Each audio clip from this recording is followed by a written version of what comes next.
Hey, beautiful people. Welcome back, or welcome to another edition of Bangs Audio Reviews. This is your host, Chris Bangs.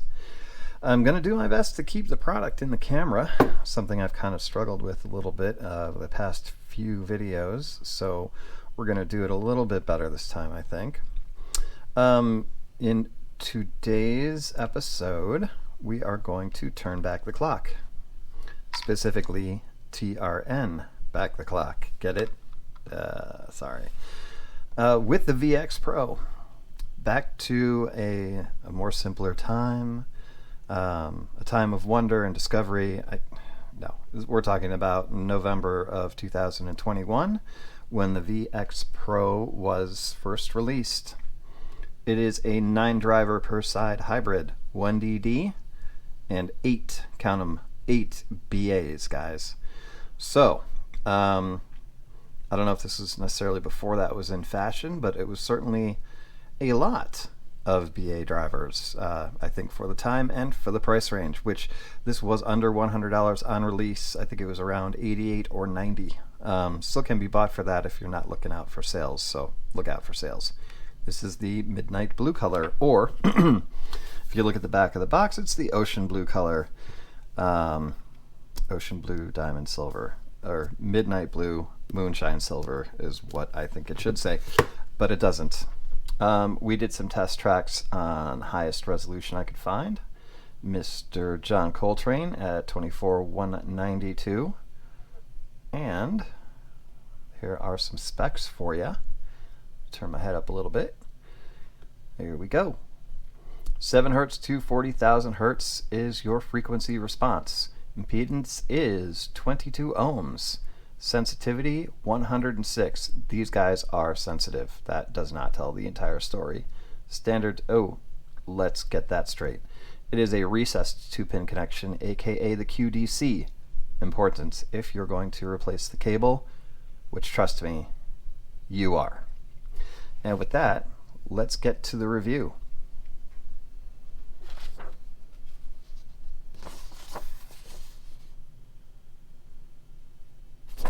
Okay, so what's in the box? The IEMs, of course. You have 3 sets of ear tips. Looks like just a straight up medium on the foam.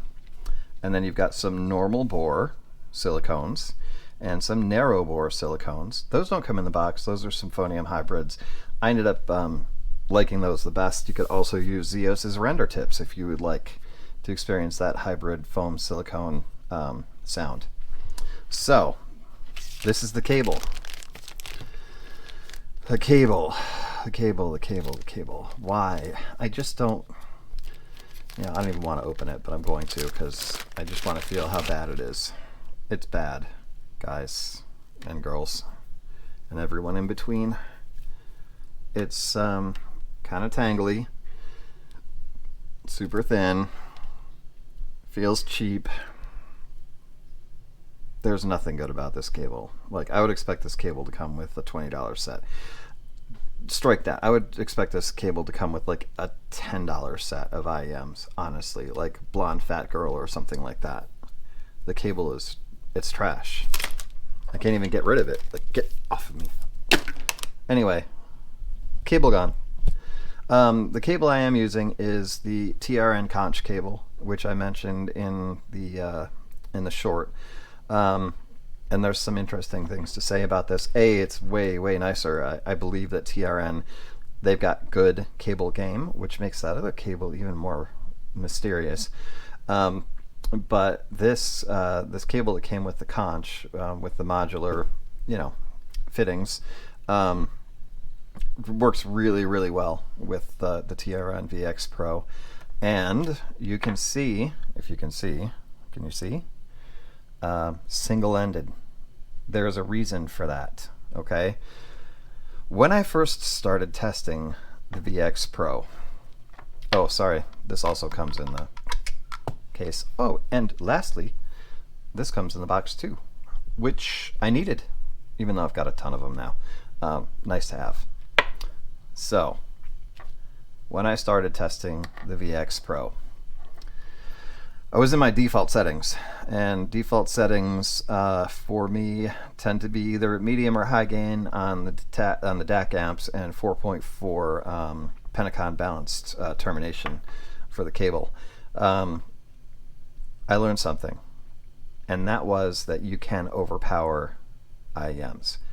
Not that they distorted, they didn't, but what they did do is become borderline sibilant in the upper treble. And I mean that like, I was like, really? There's 4 BAs handling it. Those BAs are, let's see, what did I write down? Yeah, 30,095, 30095 high frequency. These are not Knowles BAs. We'll talk about the BAs because a really cool subscriber pointed something out to me about hybrid sets under $100. And then the 50060 for the mids. Now, Knowles makes these BAs, but these are actually custom BAs produced by TRN. So is my understanding of it, which probably makes them better than your run-of-the-mill cheap BAs, but maybe not as good as Knowles or Sonyan. So that's there's my cable is shit. Anyway, so there's that. I overpowered these things. They did not need 4.4, nor did they need medium or high gain. Now, since I've gone back to the single-ended, I do have medium gain on the FIO K11, low gain on the SMSL, no gain match or power match is on the iFi Zendak 2, and neither anything going on with bass or I don't think this has a gain actually. Yeah, so this is just set at standard levels for the FIO Q3, and that's the way they like it. That's how they like to be driven. You know, as you can see, I don't know if you can see. I'll get that out of the way. 106 decibel sensitivity, 22 ohm impedance. So the impedance is a little bit lower and the sensitivity is a little bit higher, which I think is why this 3.5 millimeter single-ended is all you need. They do really well in that configuration, and with the stock narrow bore silicone tips, I would say. So if you're going to purchase these, know that you can find them for around 60. I think I paid 53 for mine, but that was during like 11/11 or New Year's sales, so they were extra special on sale, and I used coins and all that kind of stuff on AliExpress. But typically I wouldn't say you should, and not that they're not worth it, but you shouldn't have to pay more than 65 for these at the moment, wherever you buy them from, unless, I don't know, unless you're not looking hard enough. So yes, they are, I think they're great. I think they're a great value for under 100. I mean, even if I bought them at release price of 88 or 90, I would still be singing their praises because they're a really well done IEM. They're really well tuned. They're beautiful construction. This is CNC, magnesium, aluminum alloy, you know, diamond cutting tools, all that kind of stuff. And they have something really interesting with the shell, which I find really innovative and cool and comfy. So let's take a look here. Let's see if you guys can see this. This is a little diagram of the outer ear, and the concha, or concha, this is where most IEMs are going to sit, right? So my issue is with the anti-helix and the anti-tragus, whereas this opening here is a little bit smaller than normal, but my canal is normal. So I have a problem with fit. Some of the larger shell IEMs, I have to just kind of ignore the fact that they're, you know, pushing against my anti-helix or my anti-tragus and whatever. You know, sorry to get too technical on this, guys, but it's important for the fit. These guys have a little cutaway. The cutaway is here. So that actually prevents it from rubbing in here. So once I get these guys in, and I can get them fairly deep because of that, they're super comfortable. I don't have to worry about that kind of fatigue, like there's something in my ear, it's starting to bother me. I can definitely wear these guys for hours on end without issue. And the way that they sound, which is what we'll do now, makes me want to actually listen to them. So, all right, I explained to you what I did wrong. And what I did wrong was I assumed that they would want medium and high gain and, 4.4 Pentacon, and they didn't. They didn't like it at all. When I got them fixed up with just, your normal single-ended cable and lower medium gain, that's what I wrote down. Good sub-bass extension, mid slightly over sub. Smooth detailed mids, and this is mid-bass slightly over sub-bass. Smooth detailed mids, slightly, ever so slightly recessed. Good energy and extension in treble, suitable for most genres. So let's go back to, because they have provided a graph here, which is handy. Hopefully I can get it in the picture for you guys. Some, nice photos. If you go to the TRN-audio.com website, you can take a look at this as well. And here is your graph. Leave that up for a minute and try to hold my head still. So you can see right here that it's got good sub-bass extension, but the mid-bass is just slightly elevated and then really kind of just rolls nicely off into a slight scoop in the mids. And then you've got your pinna gain or pina gain coming up right around 2.5K. Not a huge peak, right? Which is why that sibilance, well, that would have been up here. But that didn't make a lot of sense to me. Looking at the graph, it's not like showing major peaks in the upper mids or lower treble. Then it just goes right flat right out. Yep, tiny little scoop right before the 8K bump, and then trails off nicely. I mean, this is, maybe it's not a perfect graph for me, but this is kind of like the sound signature that I like. Now, it's different from the ULIM. Remember, the ULIM, that's my favorite IEM right now. The ULIM is sub-bass over mid-bass. So it kind of starts a little bit higher and then slopes down. It still has good mid-bass. Yes, you do. But this one shows more mid-bass emphasis, so you're going to get a little bit more of that punch and slam and sort of reverberation. Getting into the drivers, and what one of my subscribers pointed out was that BA drivers, good ones, ain't cheap. So if you buy a Knowles BA retail, you're paying about $27. I don't know, but I think that Sonion's even more expensive than that. So if you're buying an IEM that has 8 BAs per side and a total of 16, and let's say you paid wholesale price to produce it, so let's knock that 27 down to maybe 10, you're looking at $80 per side just in BAs. So that's like $160 cost-ish for Knowles BAs. That is the problem, right? And I think this might be the problem with some of the, like 14, 15, 16, 18 BA sets that are cheap, is that the BAs are cheap, and so they don't sound good.